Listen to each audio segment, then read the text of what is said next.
There are moments when the world turns silent. Not because there's peace, but because a scream has been swallowed by the sky. One such moment came on June 12, 2025, in the thick air above Ahmedabad, where the heat clings to metal and skin alike. 242 people soared skyward, aboard Air India Flight 171. They carried stories, dreams, tensions. Some were off to reunite, others chasing ambition, others escaping something they'd never dare speak aloud. At 1:38 p.m., the Boeing 787 Dreamliner pulled free from the runway's grip, engines humming a promise of safe passage. Seconds later, that promise was torn from reality. It began with a flick, maybe two. Invisible to the passengers but catastrophic in consequence. The plane lifted, banked slightly, and then the engines choked. Both of them at once. The aircraft clawed its way to a peak of just 625 feet, a fragile pause above the ground, and then descent. No time to understand. No time to plan. 32 seconds after takeoff, metal met earth in a fiery scream. In the maze of homes southeast of the airport, fire painted the skies. 241 souls were lost. One survived. One. The days that followed became a search for meaning inside a nightmare. Forensic teams combed through scorched remains, instruments charred, fragments of clothing, a child's doll with melted hair. What remained of the Dreamliner lay twisted among brick and rebar, an unnatural sculpture born of terror and impact. And then, amid the silence, came the first hint of something darker than error, stranger than misfortune. Both engines had lost thrust because fuel had stopped flowing. Not because it ran out. Not because it was tainted. But because something shut it off. The preliminary report dropped a month later, careful in its language, clinical in its dissection. Captain Sumit Sabharwal, 56, veteran in the skies with over 15,000 hours logged. Confident. Familiar with the 787 like a pianist knows his favorite Steinway. Beside him, 32-year-old Clive Kund, younger but not green, with 3,400 hours to his name. They passed all tests, arrived early. No signs of stress or sabotage in their backgrounds. Yet, 3 to 4 seconds after takeoff, both fuel control switches were pulled from run to cutoff. Within a heartbeat, both engines died.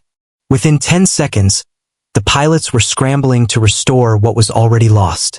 But what lingers like smoke in a sealed room is the question that was captured on the flight deck. One pilot asked the other, "Why did you cut off the fuel?" The other denied it.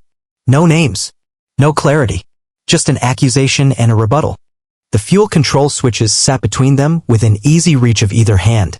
These aren't levers that shift by accident. They're locked. They require a pull, a deliberate motion. They do not slide like silk. They resist. So what happened? Was it panic? Was it murder? Or something else entirely? It's the kind of question that doesn't just seek an answer, it demands one. Because if the switches worked as they were designed to, if no defect was present, then someone had to move them. Not turbulence. Not accident. Intent. Malice or mistake.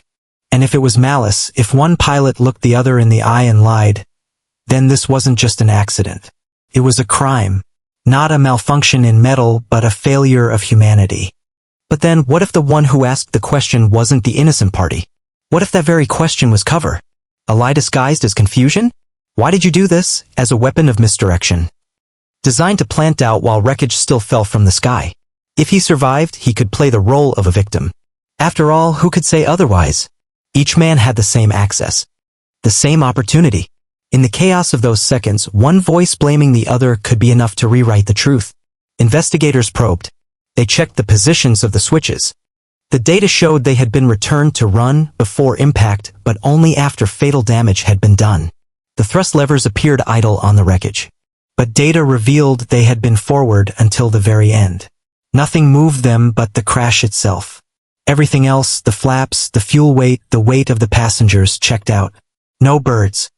No blocked intakes. No rogue winds. The engines, the aircraft itself, had no reason to fail. So why did they? Theories surfaced like bodies in dark water. Some said it was a checklist error. That one of the pilots, believing there was an engine issue, followed the dual engine failure protocol. Switches to cut off, then back to run. But if so, why the confusion between the pilots? Why the delay in returning the switches? Why no communication about engine failure at all? Another theory crept forward, sinister and cold. Murder. Sabotage from within. A pilot calm?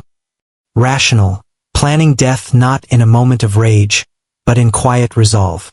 He reached down, pulled once, then again, and watched the sky fall. But then, why try to fix it? Why move the switches back to run?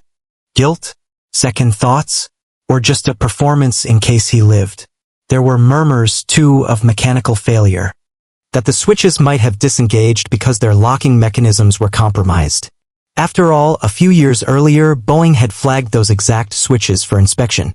But the directive was merely advisory and Air India had declined. Yet the movement of the switches, precise, timed a second apart, did not feel accidental. It felt human. Calculated. A computer doesn't hesitate between left and right. A man does. And in the end, perhaps that's what makes this tragedy so haunting. Not just the lives lost, but the chilling possibility that we may never know the truth.